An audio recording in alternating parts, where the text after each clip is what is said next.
All right, everybody, you are watching the Honor Show, and we are lucky enough to have one of the coolest, one of the illest fucking MCs out there. We got Mr. Valid in the house. How's it going, brother? What up, Dovon? What up, baby? You all right? Yeah, yeah, absolutely. Good, good. I'm good, man. I'm good. I'm doing me. You know what? Hold up. I'm gonna crack a beer open. Yeah. Oh, I wanted to tell you before we get started. You, and Merciless Amir are two of the major reasons why I got these mutton chops. For real. All right. 'Cause I started going and I was like, man, motherfuckers are probably gonna talk shit to me and all that. It's like, but then like I seen yours and I seen Merciless and me. I was like, no, fuck that. These dudes are cool as hell and they got big beards and they said, man, I'm rocking it. So thank Yeah, you. man. You do you, brother. You do you. You look great. Thank you. I appreciate that. So do you, by the way. Yeah, Your man. your beard is dope. You got one of the best beards I ever seen.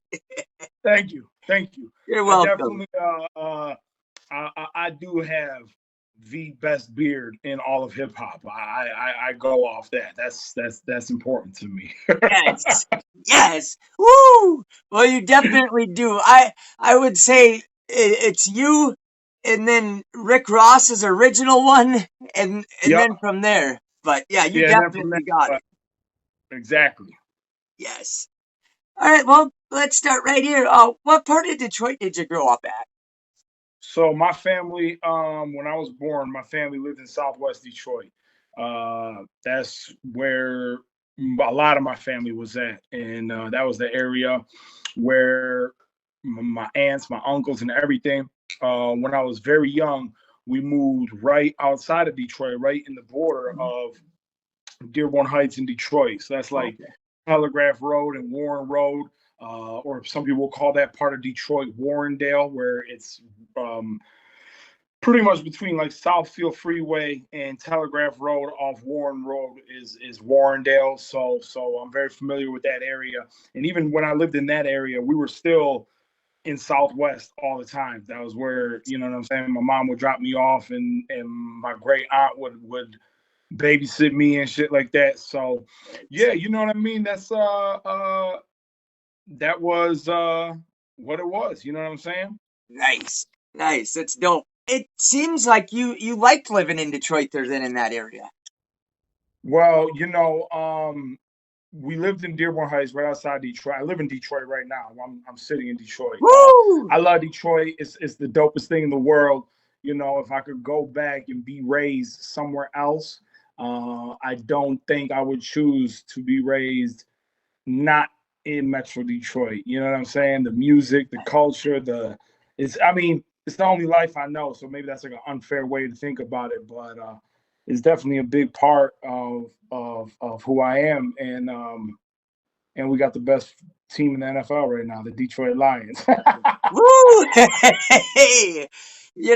I love what you said there about the music and the culture and stuff. Like, I'm planning on, like, because my favorite areas where they make music is Detroit, New Jersey, and San Diego right now. Like, Dope. ever since M came out, like, he'd shout out rappers and, like, or he'd have somebody on his album, like Big Herc on Obi's album. And so I'd go check out who's Big Herc. And I'd go through the web of different people. So for the last 25 years, I've been a huge Detroit fan. And, Detroit, Jersey, all that shit, I love it. And so when you're talking about culture and the music out there, oh man, I have such a hunger for it. There's none around here. Like, I'm in Minnesota and like, Well, yeah, Minnesota, to my knowledge, Minneapolis and all that, the Twin Cities have a dope hip hop culture. You know, that's where, right. if I'm correct, that where Rhyme Sayers Yeah, is based out of, and yep, so right, y'all got your own culture. I've never right. been, Not but down there, but I'm a couple hundred miles away up in a small town. That's what I mean. Where I'm at right here, there's no culture, there's no music, and don't get me wrong, hey, props to Rhyme Sayers and all you cats down in Minneapolis. It just ain't my style though. Like Atmosphere, he's a dope rapper, but there isn't one song that gets me where I'm like, yeah, man, I like what he said. It just it is what it is. But each its own. yeah, exactly. And so, but damn, I put in one of your joints. I'm like, man. So I'm gonna Oh, have good. to do some reviews of some of your music, and I'll put it up, and I'll do some reactions. You'll love it. I'll get down on there. Um, Tell us about the origins of your rap name. It's not that much of a story to it. Well, there is a little bit. So when I was like in high school and shit, I had the goofiest rap name.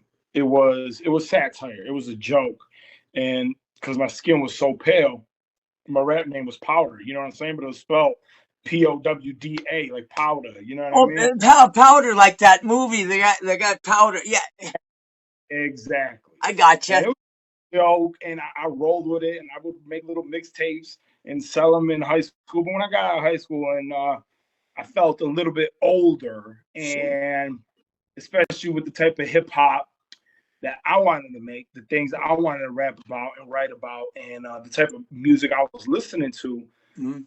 around the time I got out of high school, it was a little bit more serious. It wasn't just like the mainstream rap or the fun rap or the Yeah. lyrical rap, because when I was a adolescent, middle school, high school, it was all like Redman, Method Man, Eminem, 50 Cent, DM, Jay Z, blah blah blah blah. Right. But when I got a little bit older, I think my palette and nothing that not Right. that those names that said don't make mature music, Sure. but my palette became a little bit more mature. So now I'm all of a sudden listening to Slum Village and Common Yeah. and the Root, Most Def, Yeah. Ali, these cats, and it made me I can't say it made me do anything, but just my mind was being exposed in different flavors and shit. And I didn't want to be silly anymore. And I'll still have a good time. I'll still be funny in my music Yeah. and whatever. But and I knew I wanted to take music a little bit more serious. And I was just like, dog, you can't, you got a clown ass name. You can't expect people to you as a clown if that's the name you're embracing. Right. So Right. with that being said, I remember just talking to my cousin and I was like, look, I want my shit to be more meaningful. I want it to represent something that's a little bit more pure, real, hip hop, whatever, blah, blah, blah, all the cliche shit. I want my shit to be valid, authentic. And he was like, boom, that's your name right there. Valid. It's easy. It's a common word. It's too simple. And that's pretty much how that went. And So I've been for shit, almost 20 years. dope. That's dope. I like that. See that there was something behind that. You had a different name, and as you grew older, like you said, you didn't want to have the persona right away of something comical. You wanted to be taken fucking serious. That's dope. I like that. Thank you, by the way, too, for being so candid and open and talking and stuff. I'm an open book, man. Oh yeah, me too. I tell people stuff. Or sometimes somebody might ask me something that's like, "Yo, you ever?" And I'll tell them. I've had girlfriends be like, "Why'd you tell them that?" I wouldn't tell nobody stuff like that about me. I'm like, I don't care. It's in the past anyway. Like if they judge me for it, I don't care. It is what the real me now. Right? Exactly. Um, which artists would you say had a big influence on you as you were growing up? Well, I kind of just answered that question a little bit. Oh yeah, that's Growing, what you did. Yeah. yeah, but no, no, no, no. There's more to it. I would say growing up, um, Biggie was a big one. Woo. Uh, Biggie Smalls is one of my all-time favorites. Oh yeah. Eminem. Woo. Um, who else? Growing up, so I'm trying to think like when I was in middle school and shit like that, high school. DMX was a huge one to me. Yeah. Hell yeah. X is the So shit. there was a lot of them, man. I listened to a lot of Bone. fucking music. Chris was super, super ill to me. Yeah. Obi Trice, Yeah. I listened to that when I was in high school. Obi Trice was that shit, and a Yeah. lot of dope ass shit. You know, I remember when I was in high school, tuning in and hearing like Big Herc and Rock Bottom on the radio and Yeah. things of that nature. A lot of them, man. I got so many. Overall, though, I would say, you know, I'm in my mid-30s now. I would say overall, the people that I've listened to the most and have probably inspired me the most, I would say probably Nas. Nas might be my all-time Woo. favorite. Yeah. Nas, Slick Rick, Yeah. Big Daddy Kane. Yes. Uh, who else? Snoop to me is incredibly fresh. 50's incredibly fresh. Yes. All the big names, oh, they're big names for a reason. But Elzhi to me from Elzhi is one of the. I think he's like bar for bar, pound for pound. You ain't gonna be out rap him on a song. Voice is incredible. Common is a big one. I've listened to a lot of Common in my life. I think he's super important. I think that's the best word to put it. Super important to what hip hop is. And Big Daddy Kane, Rakim, Slick Rick, KRS-One was a huge one for me. The Teacher. I watched one perform and I'm just like, dog, this motherfucker is he's the best on that stage. You know what I'm saying? He really is. I got to see Chris live once in Somerset, Wisconsin. There's like this 3-day hip hop techno festival, and KRS-One was there, Mixmaster Mike from the Beastie Boys, and there's some other guys there, but all I cared about was KRS-One. I was like, no, the Teacher's gonna be up there. It was dope. He's an important one to me. Yeah, big time. I remember him like even on the Menace to Society soundtrack. That song on there even stood out to me. I was like, listen to this guy, and KRS-One. And another one I would have to say is Outkast. Yeah, Outkast, huge one to me. I remember in 8th grade, like all I played was like Outkast for a minute. Yeah, Stankonia. Stankonia, yes sir. That was one, and that was the holy shit, blew my mind. And then I went back as I got older and collected their older shit, and all around they have one of the dopest like discographies ever in rap. Very creative. Yeah. They're out cold. Scarface. Here's another one that I listen to a lot. And people like don't expect me to say this one is not that he doesn't deserve it or anything. There's just is Devin the Dude. Devin the Dude to me is he's one of the unsung heroes. He is perfect in every form. Flow, cadence, delivery, lyrics, bars. Devin the Dude is perfect to me. Yes, he is a great MC, and I gotta get more of his shit. I remember the first time I heard Devin the Dude was on Bizarre's album. I think it was on Handicap Circus. It was. With Big Boy, I think, was on it, and Devin the Dude, and it could have been, yup. Yeah, it was something about women, some sex stuff, but it was Devin the Dude. And I'm gonna throw these two groups out there too because they definitely meant a lot to me. Was De La Soul and Tribe Quest. That's spent many hours listening to both of those groups. Yes, I love it. Thank you for that. I just that's why I do these interviews. I really love getting these origin stories, and the guy that I listen to. And where I'm like, man, that just blew my mind. Did you hear that double entendre? And then a year later, I'm listening to it and then figure out something else. I mean, man, that's a trip. Like those are, and that's why, like right now, Kendrick to me is sweet as fuck. Yes. J. Cole sweet as fuck. I like a lot of the new. I know a lot of theorists complain. I don't know. I think Drake is super dope. I think Kendrick is dope. I think J. Cole is dope. 21 Savage. I like the Migos. I love the whole culture, man. It's really, I love all flavors of it. Now, yes, do I like some flavors more so than others? Sure. Yeah. I'm gonna probably my instinctual gravity. Like I'm gonna gravitate to the boom bap neo soul shit. Probably first and foremost, but I love it all. You know what I mean? Right.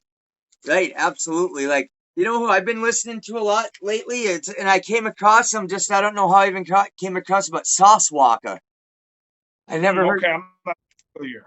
Yeah, I wasn't either. And then I looked at it, I was like, wow, he's got it like almost 2 million subscribers. And I like, okay, he's getting a bunch of views. And so I listened to it. It's some down south shit, but man, he jammed out with this other dude. I'll send you the link for the song I'm talking about. It Yeah, stayed stuck in my head for a week. Like yeah. it's good shit.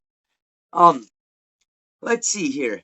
What at what age did you start writing rhymes and decide, man, I want to be a rapper?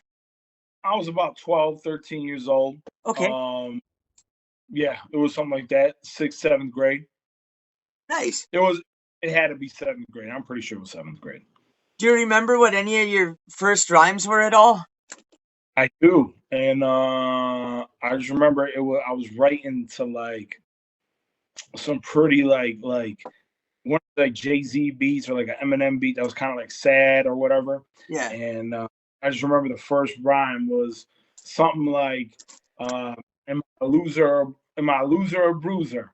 Man, I hope I don't lose her." Some shit like that after, and I don't remember the rest of it. But that was the Yes. first bar I wrote. And what's kind of crazy when you asked me that, it just kind of hit my head.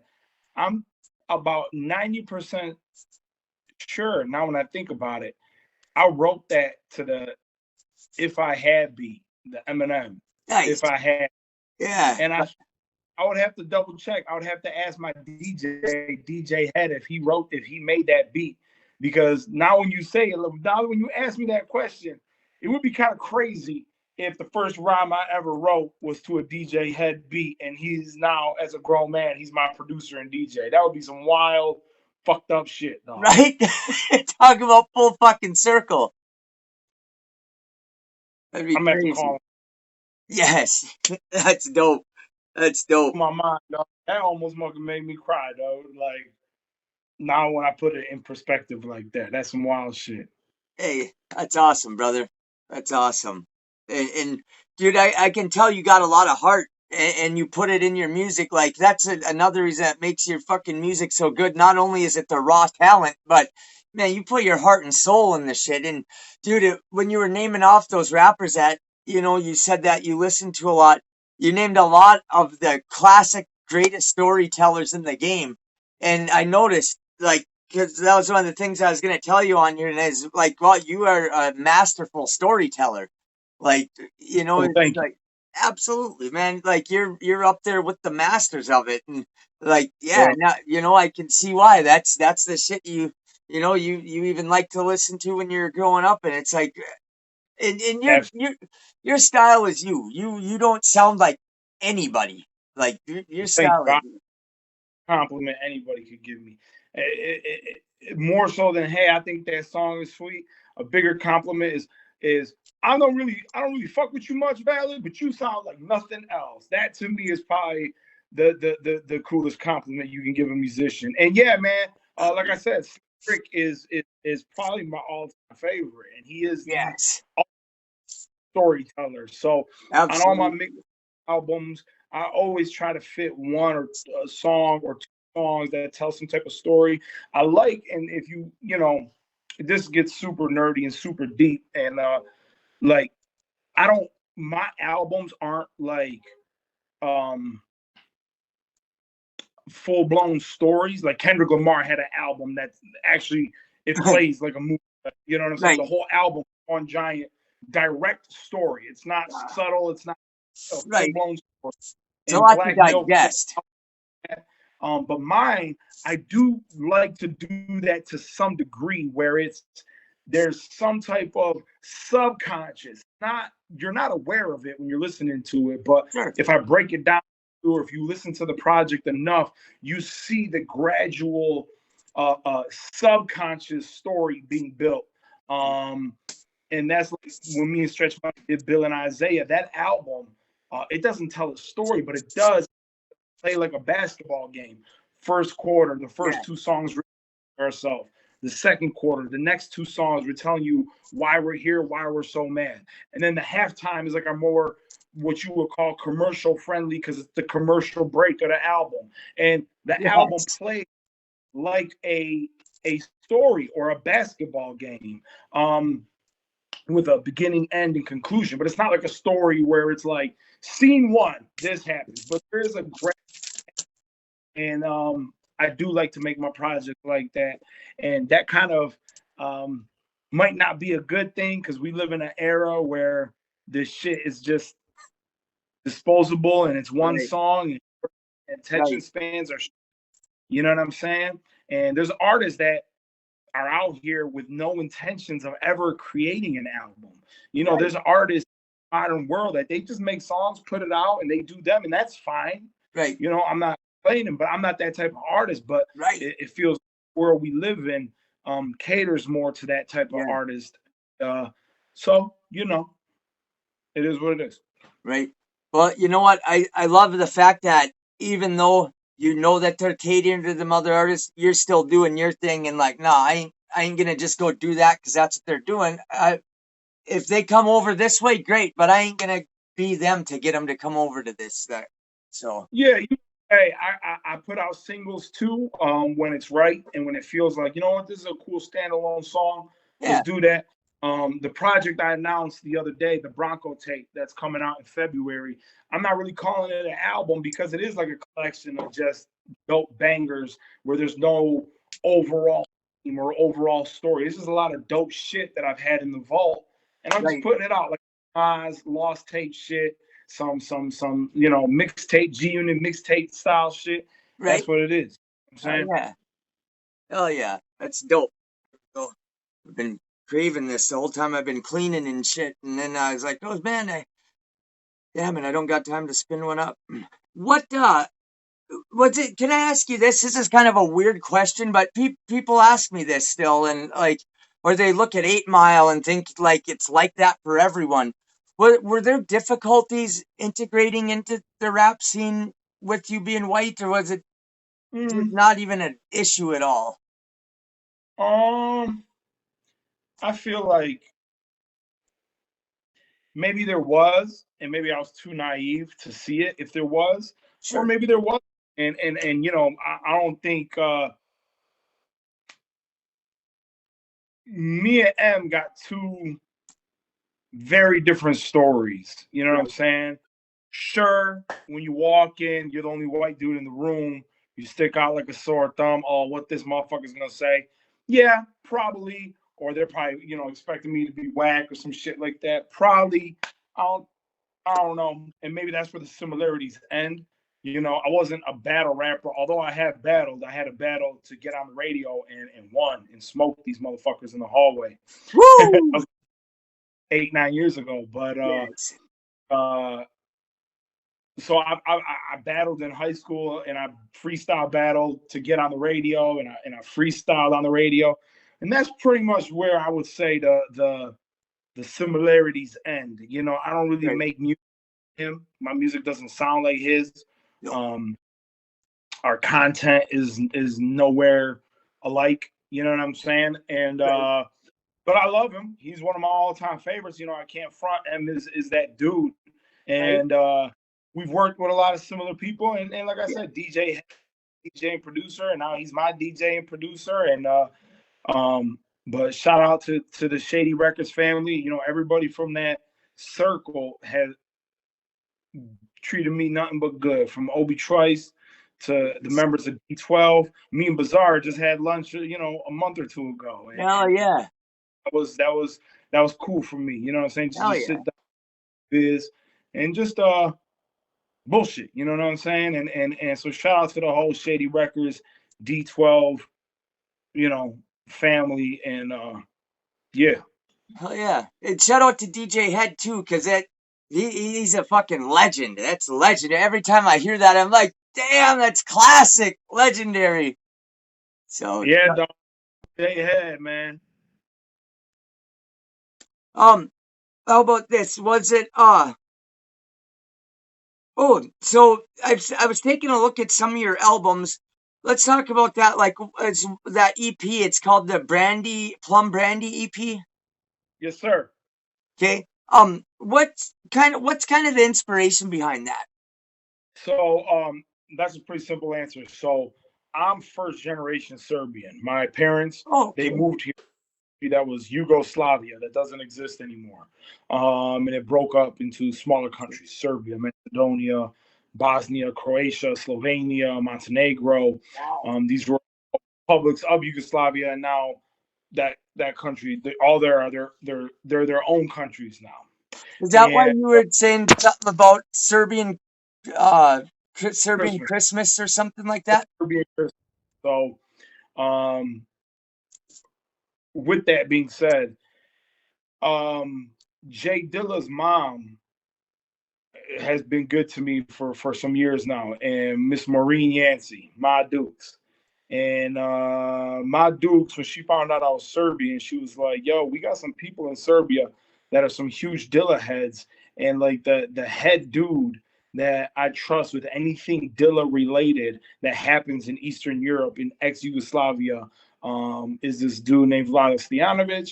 He's a good dude, boom, boom, boom." So I hooked up with him. Me and him became very good friends. He was like, "Holy shit, there's this cat in Detroit that's Serbian, that's XYZ."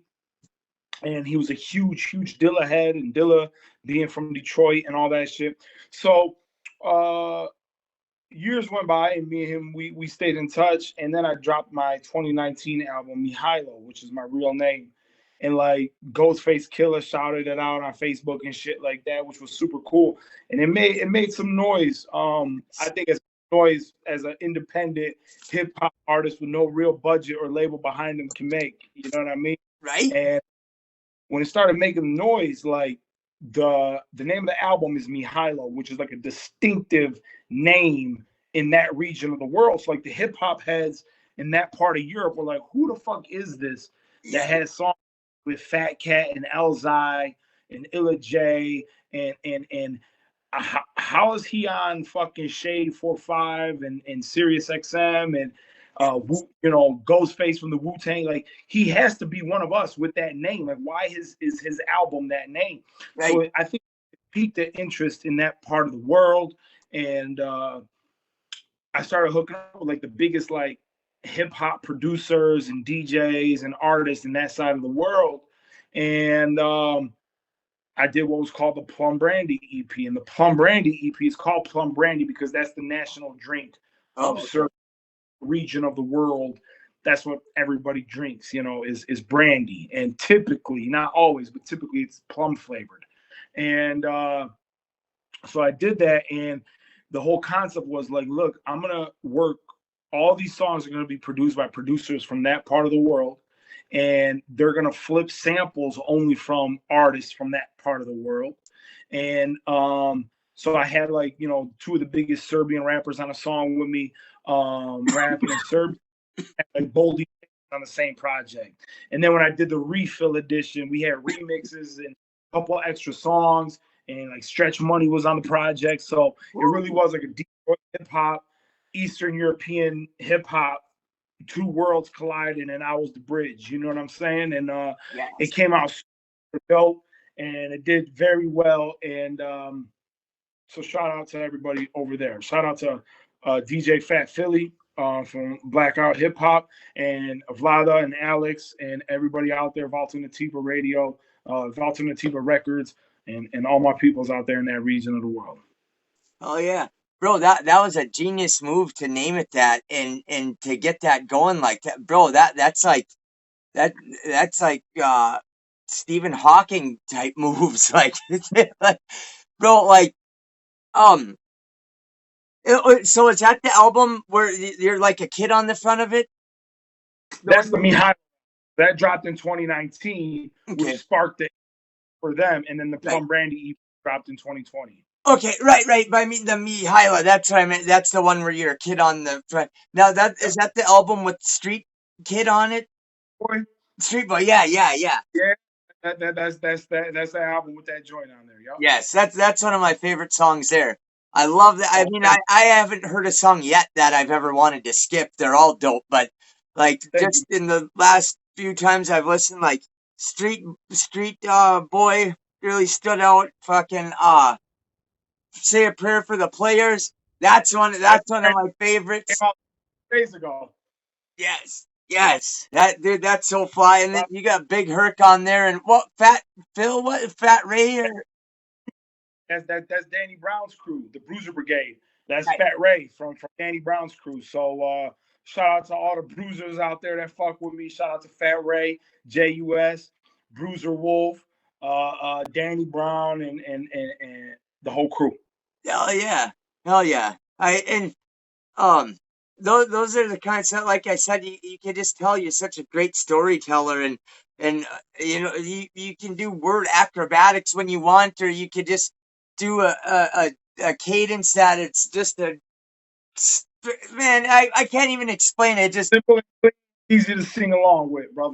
yeah, but also where it's like deep and complicated, and it's not just little one syllable word. Like, bro, you can rap. Well, thank you, man. I appreciate that. There was a time where, oh man, I would have killed somebody to hear that, and now I hear it, and it's a beautiful feeling. It fills me with joy. I appreciate that, man. Oh yeah, for sure. How does it actually? That was gonna be one of my questions. Like, because I know growing up in Detroit, you must have heard guys like Big Herc and King Gordy and stuff like that. Maybe not like when you're real young, but as you got older in high school, you heard that stuff. Because I was born in '82 myself, so I remember when we started hearing more high rap. school kid, but he had his record deal with or Goliath Entertainment or Web or whatever it was, and Eminem produced his album. So shout out to the homie King Gordy, man. Yeah, absolutely. Yeah, that's right. He produced that album, The Entity, and shit. And that's one of my favorite albums of King Gordy's Shout too. out I love that shit. Fat Killers, Mark Yeah, One, Fat Father, Fat Father. Gordy, Yeah, classic. hell yeah. See, dude, Detroit's got so much fly rap. They got so many raw, good rappers that are just out of this world, and like Detroit's just got its own sound too. Yep, they're all different. Yep, I love it. It's great. Um, let's see here. Name just a few albums that you could listen to all the way through, like like from and that you still get, even though they're old, you still get excited bringing them up. Like, I can listen. So Common has a few of those for me. Common has Like Water for Chocolate. Common has B. I love that album. I can play it front to back.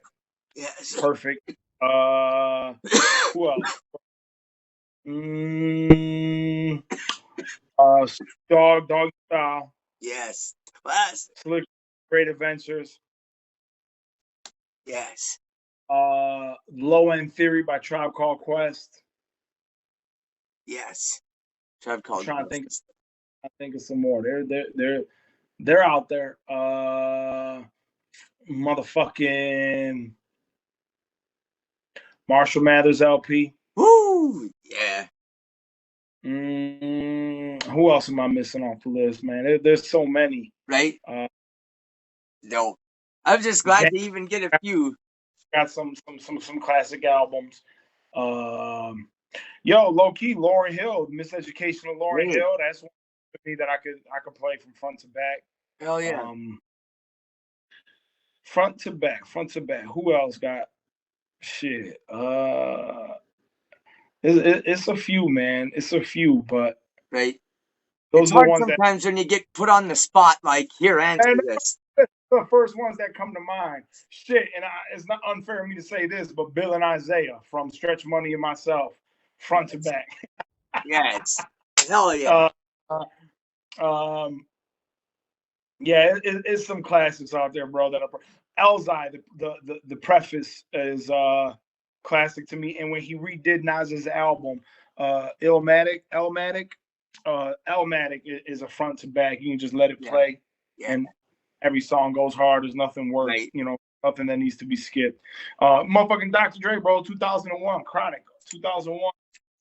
Yes, absolutely. West Coast shit is incredible. Yes, absolutely. I got a chance to actually to interview Chris the Glove Taylor, and he's one of the guys that he's been with Dre since frickin' at Ruthless. Then he went to Death Row with them. Then he went to Aftermath, and Yep. that was dope. He told me about some of the production on 2001. Actually, that song "Explosive" West Coast shit. I tell you that my shit's the bomb. He produced that beat. He said he was like, no, that was my beat. Well, and that's okay. That doesn't, to me, we know that about Dr. Dre. We know that about music. Right. We know not everybody whose name is right there on it saying they did it might not be the guy that really did all of it. But that's all right. I was just impressed that it was that he did it, Just because somebody made the beat doesn't mean they produced the song. Yes. Right. Dre produced the song. Right. Glove might have made the beat. Yes. But Dr. Dre produced the song. I get it. And that's what a producer does. So DJ Head, he produced a lot of shit. He was in the lab with Dre and M working on Marshall Mathers LP, Slim Shady LP, the D12 album, Obi's album, blah, blah, blah, blah. He'll tell you a lot of these Dre beats, he didn't make the beat, but he still made the song. You see what I'm saying? He produced the song. What does that mean? Okay, I got somebody over here. I got beat makers under me, and I'm the general. I am the captain of this studio session. So I don't like the way this sample is chopped up, or these drums don't sound right to me. I might have a live drummer, or maybe just somebody playing drums on a machine. But I got one person to just work with the drums, somebody work with the sample. Maybe sometimes it's the same guy, maybe it's not. You know what I think this song needs? Let's bring some keys in here. All right, who's gonna rap on this? Oh, Eminem's gonna rap on this. All right, M, go in there. Yo, M, do that again. Hey, M, do that like 20 more times. Hey, M, change that one line, just that R Satan. Now you produced a song. You didn't make the beat. You didn't play the drums. You didn't write the raps. You didn't go in the booth. But you didn't even have to touch one piece of equipment. But your mind was the boss of that session. So the final product is what Dr. Dre's responsible for. He's not responsible for the beat. Right. He's not responsible for rhymes. He's responsible for taking all these elements and making one cohesive, dope song. Yes. I get it now. It's not Eminem's job. It's not this person's job, that person's job. No, bro, you're here to make the beat, not produce the song. Yes. Yes. You ever watch Star Trek when Captain Picard is in the middle of the and everybody else is on machines around him? Imagine Dr. Dre's in the middle. He don't touch any of the machines. He ain't chopping up no samples. He ain't looking for no samples. Maybe not. But that's the difference between somebody who made the beat and somebody who made the song. Two different things. I got you. I'm glad you explained that because even me, I can get that misconstrued sometimes, and it's easy to, for me anyway, because I'm not familiar with the whole process exactly. Yeah. But it's like me and DJ Head are the executive producers of all of my songs. Nice. Head, I've never rapped over a DJ Head beat yet. Right. Don't make beats. So how do we produce all these songs? Because we made the songs. Yep. On top of a beat that was made. Nice. Producer who made the beat. Nice. Nice. Yes, sir. Hell yeah. Hell yeah. So with Dre, if you want to know if it's a beat he made, it's gotta say Dre and beat, not just Dre produced. Yeah. So I don't know how the credits work on that, but I know when you go on Spotify and you go to the writing credits on a Dr. Dre song, it's not just him. No. Because there's some people that wrote that several music. People in there. So, maybe the old booklets on CDs might tell you drums were done by this guy, a co-production by this guy. Who knows? I don't know how it's credited, but in real life, that's to me what it means. Producer, beat maker. Nice. Alrighty. Perfect. Oh. This is, I want to go back to what I was saying because I didn't actually ask you the end of this question. What's it feel like, because you grew up listening to Big Herc, King Gordy, hearing him on in Detroit and stuff. What's it like now to be sitting on the same shows and interviews and being held in the same platform and category as King Gordy and Dogmatic and these guys? You know, I don't see myself like that. You know, when Gordy walks in the room, Gordy, I could go platinum tomorrow, bro. Gordy's always gonna be bigger than me. Big Herc is always gonna be um I don't want to say an elder, but I guess that's the only word I can think of. Big Herc, Gordy, these guys were here before me. They built this shit that I fell in love with. So they're always gonna be my hero. Yes. You get what I'm saying? Right. Now at the same time, it's like that Kendrick Lamar song, I Love Myself. I think Valid is the dopest motherfucker out. And at the same time, I do, I am very proud of the things I've accomplished, the music I've made. And to kind of answer your question, it is fucking crazy when like DJ Premier played a few of my records on Shade 4-5. Yeah. When Static plays my records on Shade 4-5. Tony Touch played my records on Shade 4-5. Motherfucker, DJ Eclipse having me on Shade 4-5 twice and playing my music. That is sometimes mind-boggling. Like, oh shit, pinch myself. That shit at one time felt so far away, a million years away, or a million light years away. Like that's impossible to ever reach. Like he is never gonna know who I am. Oh well, shit, he done played 3 of my songs for the world to hear on Shade 4-5. So that's the shit that really sometimes fucks with my head.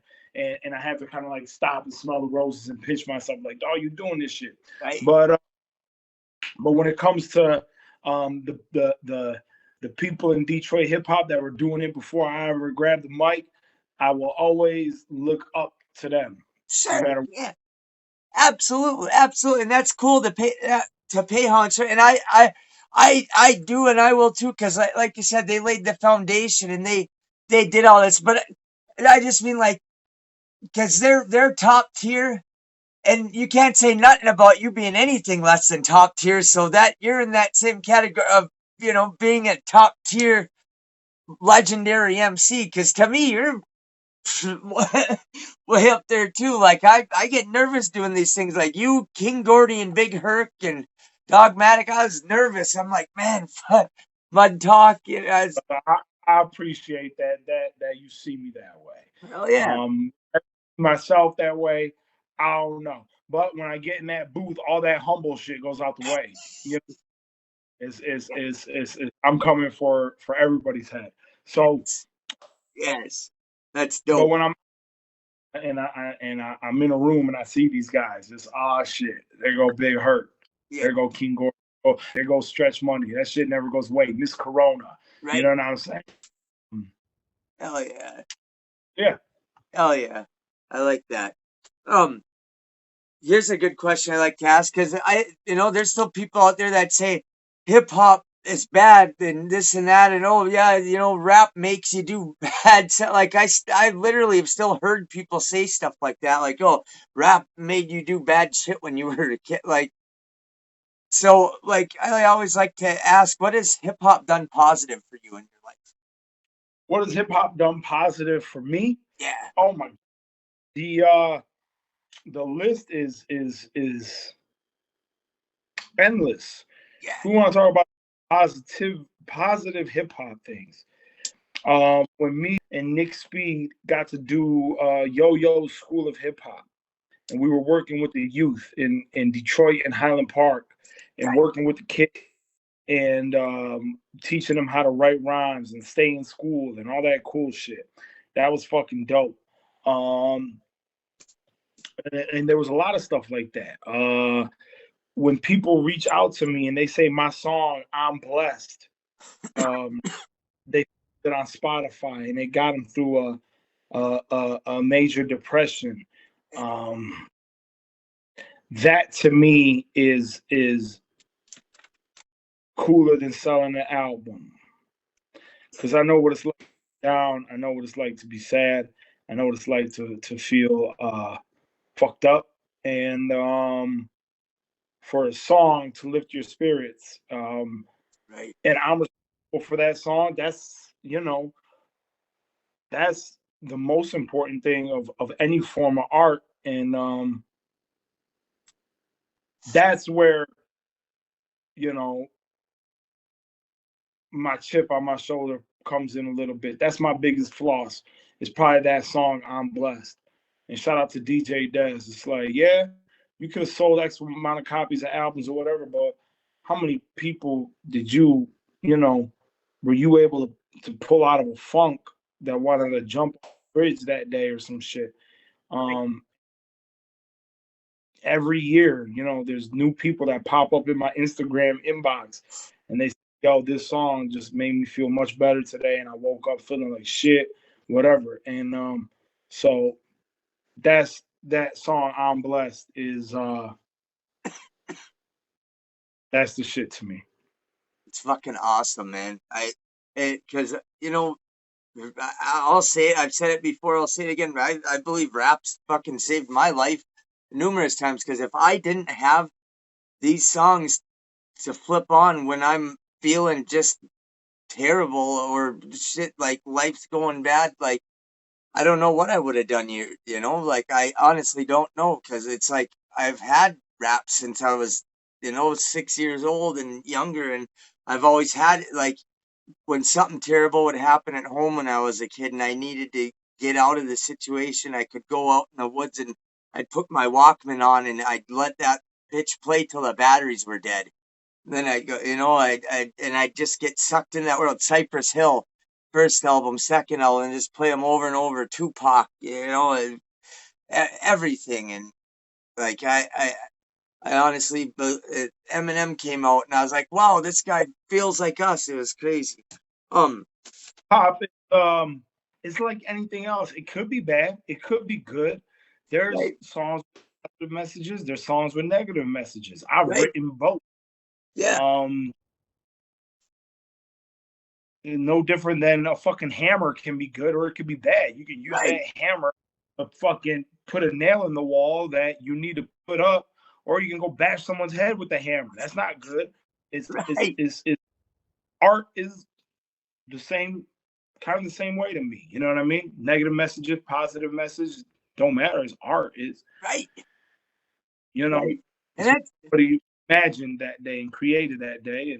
And I think it's on the listener's responsibility to know how deep to let a song into your conscious. right, You know what I'm saying?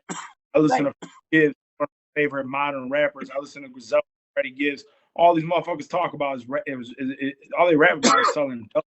But right, I know how to listen to it, and that's it. Just listen to it and right, enjoy it. Enjoy the art, the artistry of it. right. Now, if I hear something positive, Yeah, you know, uh, uh, uh, when Biggie Juicy comes on, and if you don't know, now you know, and he's saying, birthdays was the worst, and it's a feel good record. yeah, Okay, let that I could right, digest that.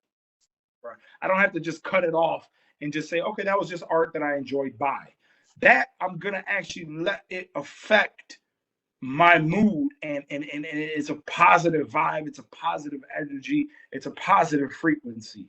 So I think that is on the listener. So just like there's food, there's hip hop, and there's healthy food, and there's not so healthy food. It's okay to eat both and consume both, but you got to know which one to eat more of and consume more. And right. you're going to eat a Big Mac, that's cool. But if you eat a Big Mac every day, and that's all that's in your system, it's going to affect you. Bad. Eat a Big Mac once a week, once every 2 weeks, Yeah, but the other food should be healthy food. It's what you put in your diet. Everything's out here.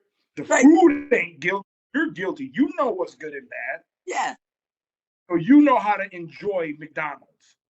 You know how to enjoy fruits and vegetables. You know that you can eat way more cucumbers and fruits and vegetables than you can a cheap pizza that's full of calories and this, that, and the third. And it's the same thing with music. You know how much you can handle and what you need a blend and a balance and everything. And, that's what it is. Absolutely. I'm glad you gave that answer because yeah, like obviously there's shit that people say on there that you shouldn't go. Like I listen to Bazaar a lot. I listen to King Gordy. I'm not gonna do one thing off some of those No, songs. and it's like alcohol. Yeah, you drink. It's okay to drink. It's not Right, okay to get up and let the alcohol consume you. right. But it is okay to let water consume you. That shit's healthy Yeah, for you. yeah, So exactly. it's the same thing, man. It's I don't think hip hop self culprit of people doing bad things. No, hell no.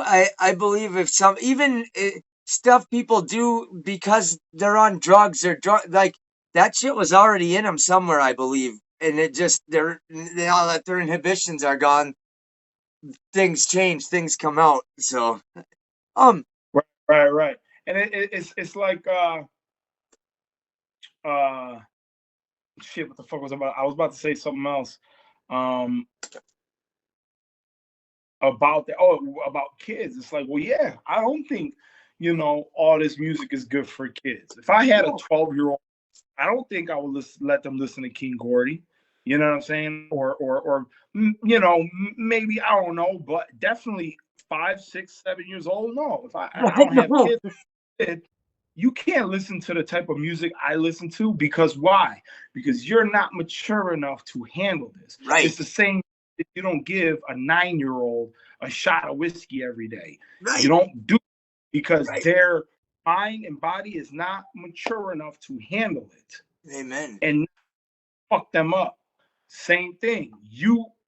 If your kid has to be mature enough and grown enough and old enough to listen to that type of music, be able to hear it and handle it and Right. still be all right. You know what I'm saying? Exactly. I like the way you think. It's like, a person has to be old enough and mature enough to do certain things that just so many parents don't even look into or do anything. It's crazy to me. Um, let's talk about the song "Fever." What was the inspiration behind that? The beat, the beat was the inspiration. As soon as I heard that Yes. beat, what I envisioned in my mind was just a lot of fly ass shit. And then when I heard the sample say fever, I was like, everything's hot. I go, everything's hot. And I'm just thinking about like the city. And I'm thinking about like some wild shit and all the different ways we use the word hot, heat, whatever, whatever. And I just flipped it into a song Yes. and and that's it. It's Yeah. pretty much it. The was the inspiration. Really, shout out to the homie CV Spook out in Serbia who made that beat. Um, yeah, Dude, that's dope. To hear a beat and be that inspired by it to just start writing yeah, that's man. The picture gets painted by the music, and I just describe the picture I had in words. Usually, that's what it is. yes, that's so dope. I love it. Um, are you also in a group? Yes and no. So me and Stretch Money came together to do the Yes. album Bill and Isaiah. People call us Bill and Isaiah. We have an album called Valid and Stretch Money are Bill and Isaiah. But is that a group? I guess you can call it a group, no different than like Em and Royce being Bad Meets. Like it's two solo artists. You get what I'm saying? Yeah, That yeah. came together to do an album called Bill and Isaiah, Okay. and that's what it is. Okay. Sure, I get it. Because I've seen so many tracks with both you and him together and seen you guys doing a We lot of got a stuff. whole album together that just dropped last year, and it was a big win for us. Um, it was a big win for us. Bill and Isaiah, Valid and Stretch Money. Oh yeah. That's dope. That's dope. Um, what are did I ask you what your goals are as an artist? Man,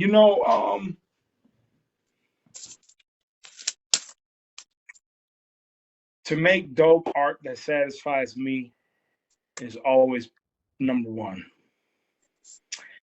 To make dope art that satisfies other people is always number two.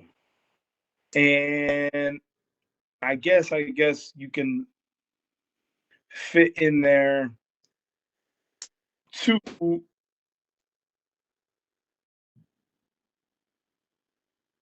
make a contribution to hip hop, specifically Detroit hip hop, but to definitely make a contribution to hip hop, um,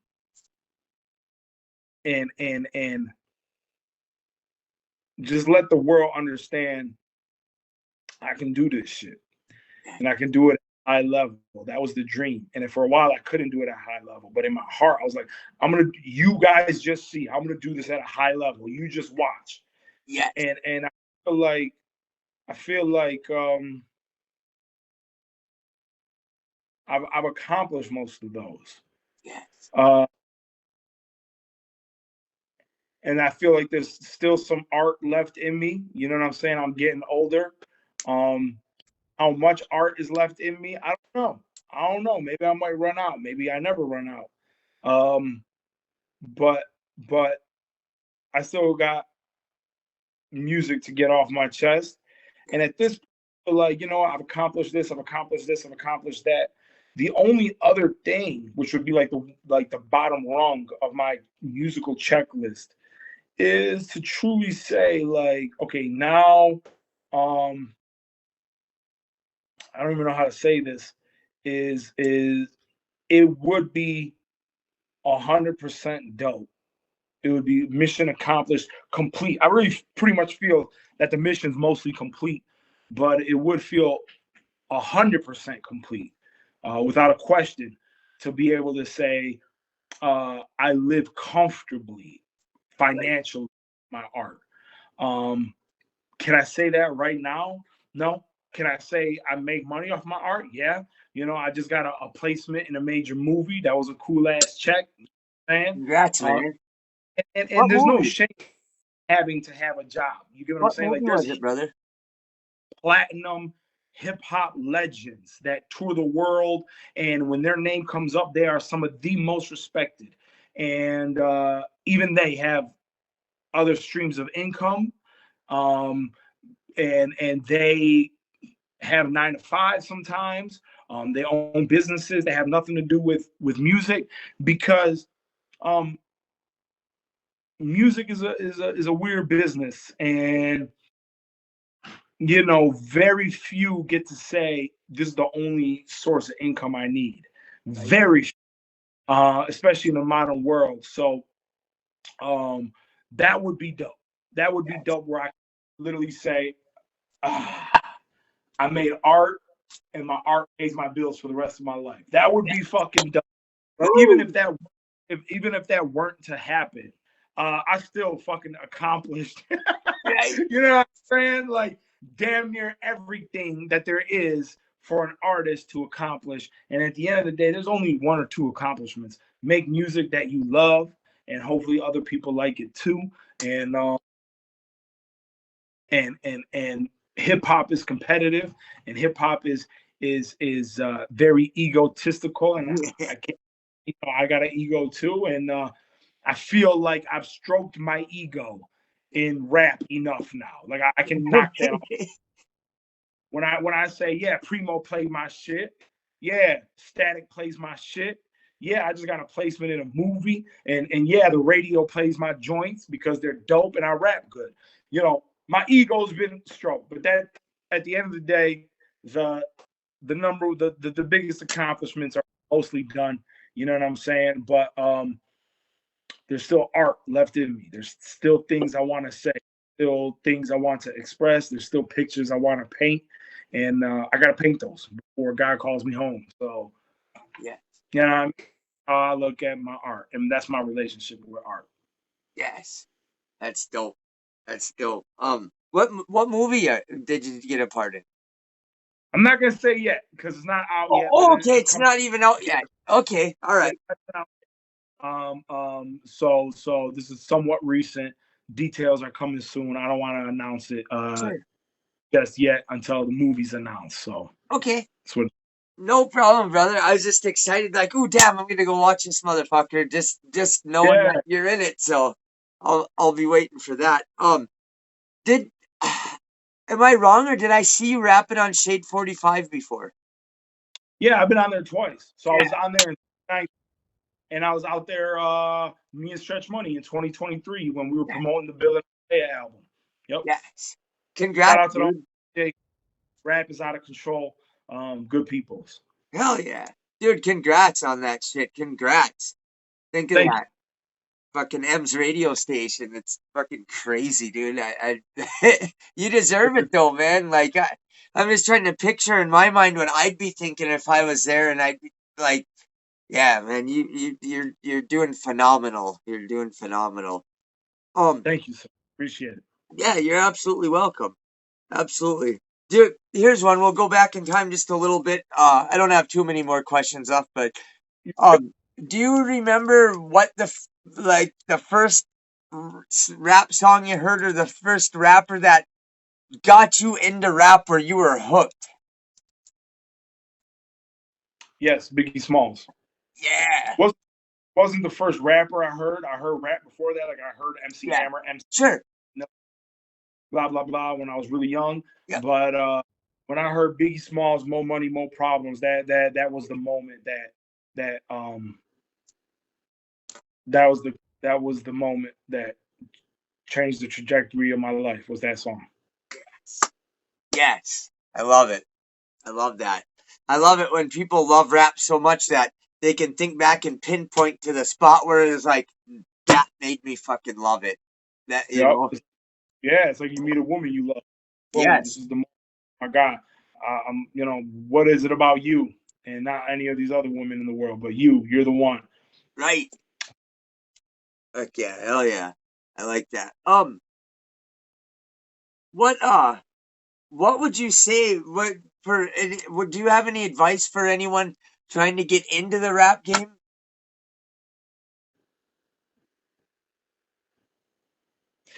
Yeah, I think I would have a lot of advice. And my advice to keep it simple would be kind of what I was saying earlier. Like, make sure you're very honest with yourself about why you rap and why you're pursuing this career and lifestyle. Be very honest with yourself and keep that priority the priority. Things are much easier that way. And I would say make sure, you know what I'm saying, that you satisfy yourself with this. Yes. That would be me. Now, unless you're just here for the money and that's it, then I don't really have much advice for you. Then just my advice for you would be why rap? Yes. It's just about the money. Why not be a doctor, a Right. lawyer? Why not just go get a business degree and get a business job? Right. If it's just about the money, there's a lot of jobs out there that are more high paying than rapper. Right. So if it's just about the money, you know what I'm saying? There's a lot of different ways to go. There's a lot of different ways to make money. Right. Why pick an art form? But whatever, to each know. But if you really are an actual artist and you fancy yourself an artist and you're here for the art and you want to contribute to the artistic community, keyword contribute. Make sure Yes.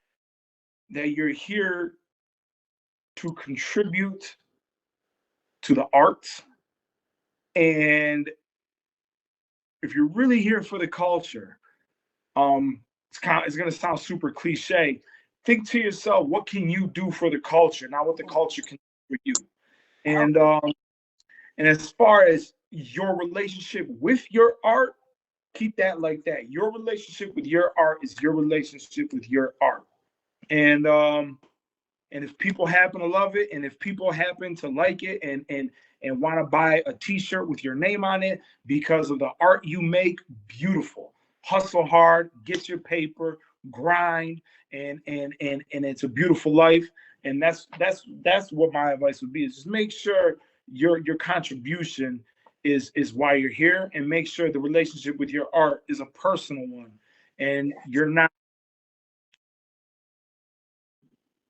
it's not just like going to the studio to make art. Don't go to the studio just to make a product in commerce. Right. And that, I don't know. I guess that's me. And I would say your soul is going to be a lot more fed um, that way. Yes. And if you ever get the opportunity and the blessing to do both at the same time, make the art that feeds your soul. And just so happens that the grace of God, by doing that, you're also able to feed yourself physically and your family and pay for your bills. You've done it. You made it to the promised land. Right. Yes. Yes. I like how you said earlier too, and basically in there too, about how, you know, making money at it is at the bottom of the list. It's like, you know, same with like, yeah, eventually I want to get noticed to where I get sponsors that say, here, if you sit in this chair every time you do a podcast, or we see this, Sure. you get paid. You know, I want that shit. I want a million views, but the best thing though, but that's the bottom of the list. What I loved the most is like having guys like you, King Gordy and Dogmatic and DJ Butter and King David on here, and Four Eyes and you know, Chris Segovin, and then having, you know, a lot of them guys tell me, you know, thank you for what you do for the culture and shit like that. I'm just like, man, that, like, I can't get a better compliment than to say that I've put anything into this fucking beautiful culture. You know, it's just, it blows my mind. It really does. It's like that is the best thing anybody could tell me, is like, you know, thank you for, for doing that. It's cool. Um, do you think that the mainstream rap is in trouble at all, or do you think they're doing okay? Hmm. Well, I think music, not mainstream rap, music is in trouble. Yes. Yeah. Uh, Not necessarily that music is not good anymore. It's really, I think some of the best music ever Yeah. is coming right now. But the way we consume music, Yeah. uh, listeners, we live in such a hyperactive, super speed, microwave world with the technology we have nowadays, where, like, one of my favorite artists right now, Anderson .Paak, you know, he Hey. can song, a dope ass album. Jay Z can come out with a dope ass album. Nas, Eminem, whoever, and with the amount of music and the way we live our lives, um, we don't really. What was I going to say? We don't really like.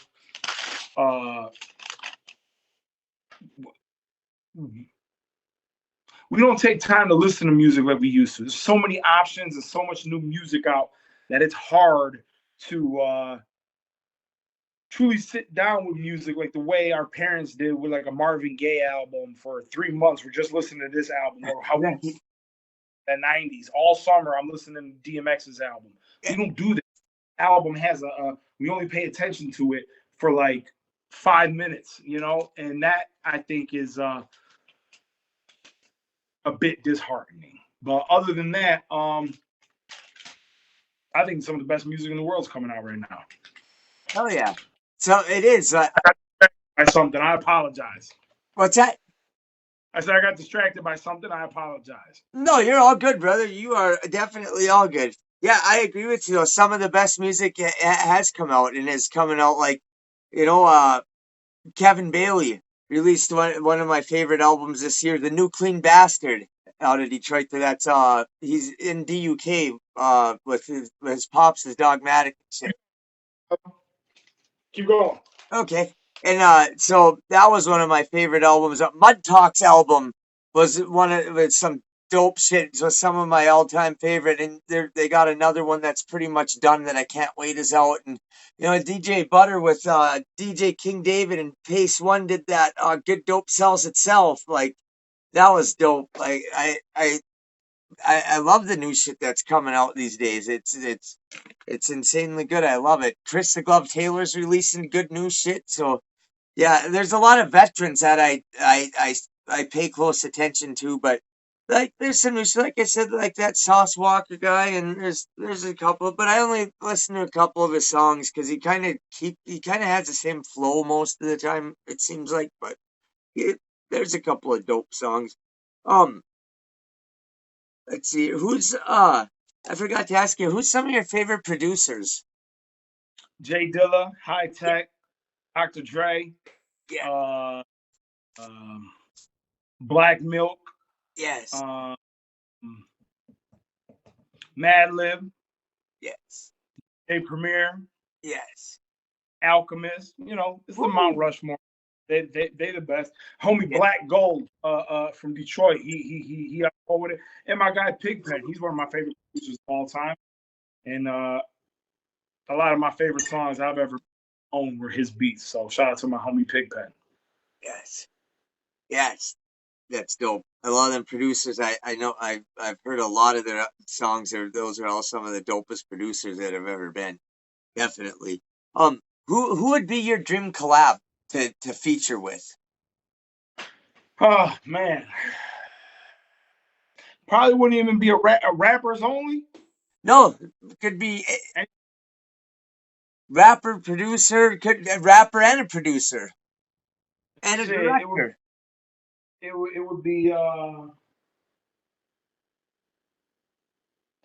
I would like to rap over a Madlib beat Yes, and have Anderson .Paak the feature on it yes, with Sade.